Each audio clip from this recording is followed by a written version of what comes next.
Former UFC lightweight champion Khabib Nurmagomedov recently made news for being kicked off an aircraft, and he explains what the situation was all about. First of all, I need to clarify that it was Fly Frontier and not Alaska Air, so Alaska Air took a lot of flack, but they weren't the aircraft. The lady who comes to me with questions was very rude from the very beginning, even though I speak very decent English and can understand everything and agreed to assist.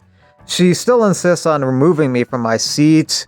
What was the base for that? Racial, national, or other one? I'm not sure. But after 2 minutes of conversation, she called security and I was deplaned from the aircraft. About an hour and a half later, I boarded another airline and left to my destination. I did my best to stay calm and respectful, as you can see on the video, but those crew members could do better next time and just be nice with clients. So now Fly Frontier is getting a lot of flack on their pages, getting a lot of thumbs down. Anti-Muslim Airlines, you won't get away with it. Very timely posting a photo of diverse crew. Gotta give you 1 star.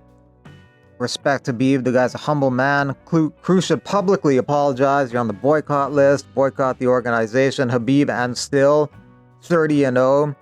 There's also a flight attendant who gave her take on the situation. As a flight attendant myself, I would be ashamed to act like one of your flight attendants did. Truly embarrassing for our job in your company. Doing your job, you consider passengers like him as one of the best able-bodied passengers to choose in an emergency. But Khabib is laser focused on the work he's got to do Saturday night. It's going to be a long night for him. 3 people he's cornering at UFC 311. Tagirul and Bekov kicking off the entire card. And then Umar Nurmagomedov in the co-main event against Merab Dvalishvili, and then Islam Makhachev in the main event against Arman Tsarukyan. So 3 fighters from the very first fight of the night to the very last fight of the night. So a lot of work he's going to be doing. He says he doesn't like coaching, but he has a strong sense of obligation and loyalty to his close friends to do it. Hector Lombard didn't think that whole plane incident was a big deal. He says he's been kicked off 4 or 5 flights himself. It's not even an issue. From flight attendants are sick, and she decided to kick them out because they had that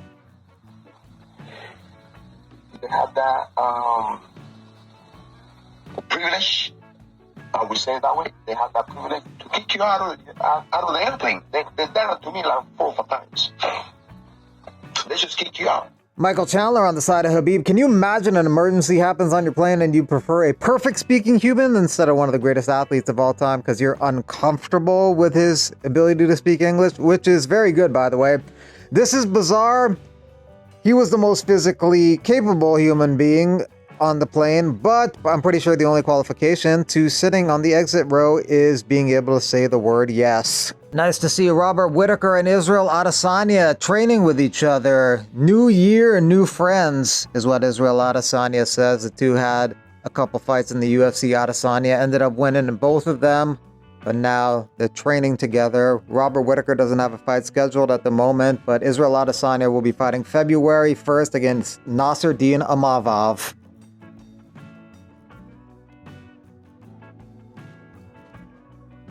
A lot of people love seeing this link up between these two. Alex Pereira liked it. He said Shama, Laura Sanko. Now we got to see a buddy cop movie. Wonder Boy, let's go. I love seeing 2 martial artists with tremendous skills training together. Much respect. Funk Master, love to see it. Effing love to see it. So a lot of people find this wholesome and enjoyed this link up. Former foes, now friends. Paige Van Zandt says everyone she talked to about their GFL contracts are happy with the way they negotiated them. She will be part of the GFL draft on the 24th of this month.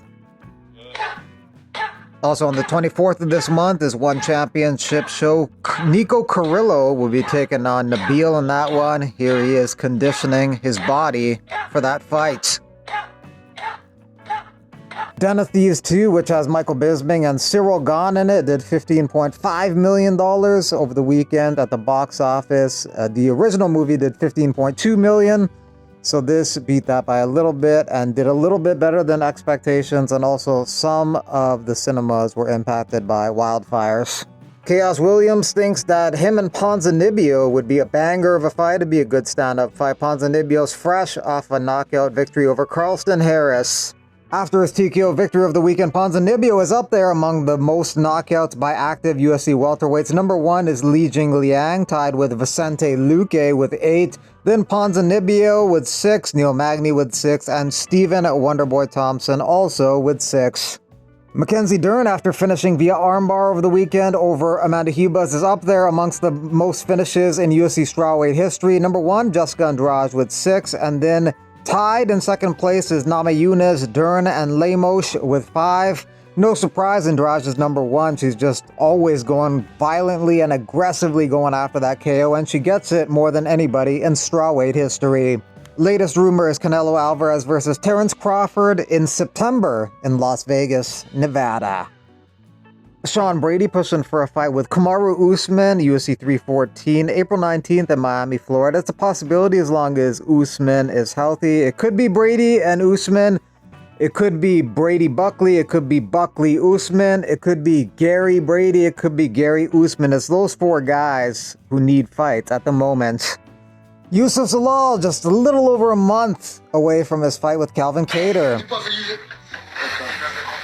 Like, you're supposed to eat like this, bro. So that's how you do Morocco? Yeah, bro. And this is called what again? Tagine. It's Jess. Yeah. Everybody wash your hands before y'all put your hands in, bro. Yeah, that's so fair. I'm gonna go do that. Zalal has a tough challenge ahead of him with Calvin Kattar on the 15th, but if he wins, he could break into the top 10, which would be pretty impressive from being outside of the organization and in the span of 12 months, less than 12 months, breaking into the top 10. Kattar definitely a tough opponent, but Zalal has fought Topuria in the past, so he has seen what the best of 145 has to offer. Jan Blachowicz says that Sundays are typically a recovery day for him, and the way he recovers is he immerses himself into the cold. Blachowicz will be taking on Carlos Ulberg next March 22nd in London. Farid Basharat with Marvin Vettori. Vettori says that he said yes to a couple of opponents, but it didn't pan out yet. And Basharat is coming off a win over Victor Hugo in October. Okay, do your best impersonation of me. Let's go. Me walking to the gym. I see sometimes. Let me show you. Let me show you.